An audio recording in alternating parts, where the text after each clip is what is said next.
She squeezed my hand and opened her eyes. And in the last hour of her life, she said the sentence that split my entire family down the middle. Your grandfather isn't your blood. I froze. Then she said, Todd, neither is your mother. And before I could ask anything, she was gone. Here is what nobody tells you about receiving a secret from someone who is dying. They get to leave. You have to stay. And everything they handed you becomes yours to carry, without an explanation, without a name, without anything except the words and the silence that follows. My grandmother gave me the truth with her last breath. Then she left the rest of us to live inside it. My name is Tara. 33 years old, Nashville, Tennessee, the Purd, East Nashville neighborhood, my whole life. I work in nonprofit administration, have for 7 years. I am the kind of person who sits with hard things quietly and tries to understand before reacting. That quality was tested harder in the months After my grandmother died than in anything that came before. Rose was 82. She had been in and out of the hospital for 6 weeks. The afternoon she died, I was alone with her for maybe 10 minutes, rubbing lotion into her hands, telling her it was okay to rest. The room smelled like antiseptic and flowers that had been sitting too long in water. The machines beeped softly. My mother was down the hall on the phone with relatives. Then Grandma opened her eyes, looked straight at me, and whispered the sentence I have replayed every day since. I leaned closer, thinking there was more. An explanation, a name, a correction. She squeezed my fingers weakly and tried to say something else. I caught pieces. He knew. Before. Don't let. Then the monitor changed its sound. And she was gone. I know the exact sound it made. I know the way the afternoon light looked on the blanket. I know how cold her hand felt in mine the second the nurse touched my shoulder. Whatever explanation existed had died with her. The funeral was 3 days later. I remember almost none of it clearly because my mind was nowhere near the church. People hugged me. People said the things people always say. And all I could think was, is Frank actually my grandfather? Not socially, not legally. Blood.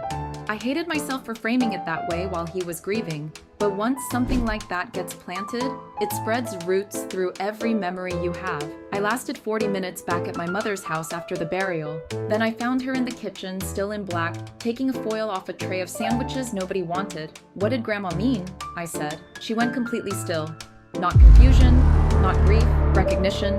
She knew exactly what I meant before I even repeated it. Her hand tightened around the foil like it had suddenly become the only solid thing in the room. What are you talking about? She said. Bad lie. Instantly bad. The kind people tell not because it might work, but because they need a few more seconds before the truth arrives. She told me Grandpa isn't my blood, I said. She said neither are you. Then she died. So I'm asking you again. What did Grandma mean? My mother sat down slowly at the kitchen table like her knees gave up before the rest of her did. Then she started crying. Not loud, not dramatic. The exhausted crying of someone who has been carrying a secret so long, it no longer feels separate from their bones. My grandmother had an affair. Not a fling, not a rumor, a real one. She was 24, already married to Frank, already the mother of my Aunt Elaine. Frank was working long hours trying to build his construction business. The man was someone from their church, married too. The affair lasted a few months. Then she found out she was pregnant with my mother. Frank knew? I said. My mother nodded. That was worse somehow. Not because it was a bigger betrayal than the affair, because it meant my grandfather had lived his entire life beside a secret large enough to break him and somehow stayed anyway. He knew before my mother was born. When she arrived, whatever doubt remained ended quickly. My mother looked nothing like him. Not in baby photos, not as a child, not as an adult. Still, he signed the birth certificate, raised her, paid for everything, taught her to ride a bike, walked her into school, sat at every recital and graduation, loved her in all the visible ways while living beside the invisible fact that she was not his by blood. Did he ever treat you differently? Never. Not once. That nearly broke me, because every memory of my grandfather was rearranging itself in real time. The man who taught me to bait a fishing hook at 12, who slipped me $20 bills before college drives, who never raised his voice, never missed a birthday, never once let any of us feel uncertain in his love, and underneath all of it, this. He knew. He always knew. I asked who the biological father was.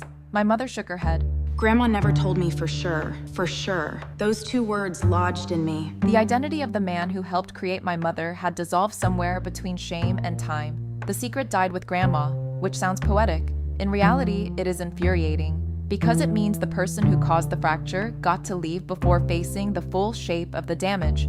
Aunt Elaine found out later that night. Not because we planned it, because family secrets are like gas leaks once they break open. The whole house starts smelling strange, and eventually everyone knows something is wrong. I heard her voice from the living room before I saw her. You already filed? She was saying to my mother. All these years and you knew? Then the question. Nobody wanted to answer. Does Dad know she told Tara? The room went silent. Frank was in the den alone, sitting in his armchair with one lamp on, still in the same dark clothes from the funeral, looking like grief itself had settled into the shape of a man. And suddenly the question was no longer about the past. It was about what to do now. Nobody wanted to decide. That is the thing about family secrets. Everyone believes truth will free people. Most of the time, it just hands them a knife and asks who should bleed first. We did not tell him that night, or the next day, or the day after that. Instead, I spent those days watching him move through the house in slow, careful grief, picking up condolence cards, standing too long by the kitchen sink, touching the back of Grandma's empty chair like absence still had texture. All I could think was, It was Bride. What did it cost you to stay? A week later, I asked him to lunch. just me and him. We went to a little place outside Nashville where he used to take me after school when I was small. Same red booths, same sweet tea, same pie case by the register. I watched him read the menu without seeing it. Then I asked, "Did you know?" Looked at me for a long moment. Then he went to put the menu down. And nodded. That was all. No outrage, no denial, just one quiet nod from a man who had been carrying this for almost 60 years. I started crying immediately, which annoyed me because I had promised myself I would stay calm. He reached across the table and put his hand Over mine and said, she should never have told you like that. Not, "She should never have done it." Not, "I should have told you sooner." Just that, "She should never have told you like that." That sentence was so specific and so heartbreakingly careful that I understood immediately.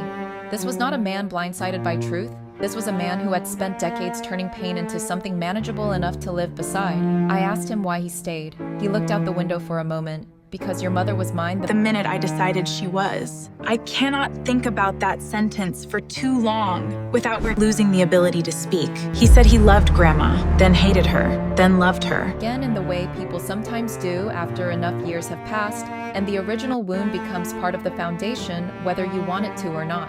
Then he smiled sadly and said, Lem, blood is not the only thing that makes a family. I left that lunch, loving my grandfather more than I thought possible, and feeling angrier at my grandmother than grief had allowed me to be before.